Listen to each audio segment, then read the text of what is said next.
Good morning and welcome back to another edition of An Orchid Today. It's Terry. Welcome back to my greenhouse. It's a Friday, first Friday in January of 2020. Hopefully all of you celebrated safely, had a wonderful turn of the decade, have lots of plans ahead on your agenda for 2020, some resolutions, just any change. Good luck with all that.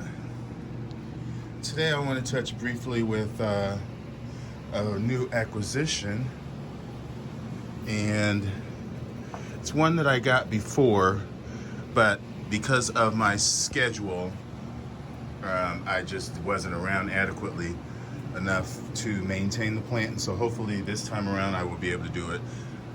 What I'm talking about is right here. This is my Cryptopus Elatus. The one that I had before actually came as part of, I don't know what you would call it, a 6-pack, and it was a 6-pack of different seedlings. They were all various species, some hybrids, but for the most part they were very tiny. And my issue that I will have and will continue to have is when I go on vacation for longer than a week or so. A lot of these plants do not like it without moisture, especially in the summertime. Wintertime they can manage a few days without some moisture, but generally in the summer, when it's hot, they like moisture, sometimes 2 or 3 times a day. And so I wasn't able to give them the adequate amount of moisture when I'm away. Of course, I can't do that. So when I would come back from vacation, the plants were already dead because they were browned up in the pot. So what can you do? So this time I would try to make concessions if I go out of town, or I'll just, we'll see what I do. We'll see what happens when that time comes. But I'm talking about my Cryptopus Elatus, and this is one of the books that I swear by, which has a lot of information on various angricoid species. Pretty comprehensive. But it's, as far as Cryptopus in general, broadly it talks about how Cryptopus elatus was at one time the only genus that was known, and initially it was named Angraecum elatum, but was later given its own genus of Cryptopus. And as it says down here, that there are 4 species of Cryptopus now. Elatus, of course, is native to Reunion and Mauritius and Madagascar. They're all found in forest habitats in more humid parts of the forest, more humid parts of the island, I'm sorry.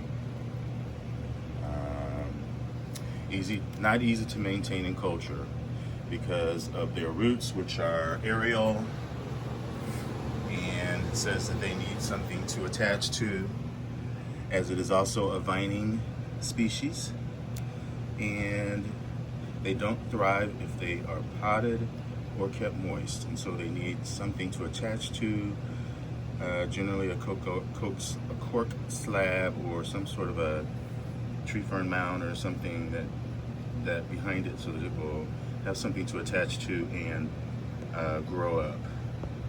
And it needs a lot of shade. But I've also read that it can take a little bit more sun. This is from Marnie,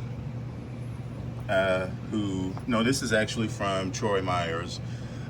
He does flasks, and this is someone sent him a flask, and this is what their observations were, that it needs like Spanish moss to maintain the humidity, to give the aerial root something to weave through. It can maintain, it likes a temperature between 45 in the winter up to 100, warm, dappled light, water every day in the growth season, every second to third day in winter, humidity about 50%, good air movement. So that's the culture that I will plan to give it. This is, again, what it talks about. Its native environment, grows low on trees, moderate light, vine-like growth with arrow roots, can reach 4 to 5 feet. I will post some more pictures. I know these are black and white. I'll post some color pictures of the plant. And that's pretty much all I'm going to say about it, because I'm not an expert. This is another kind of want to say, test and see how it goes, but it really sort of is, because I can only follow the cultural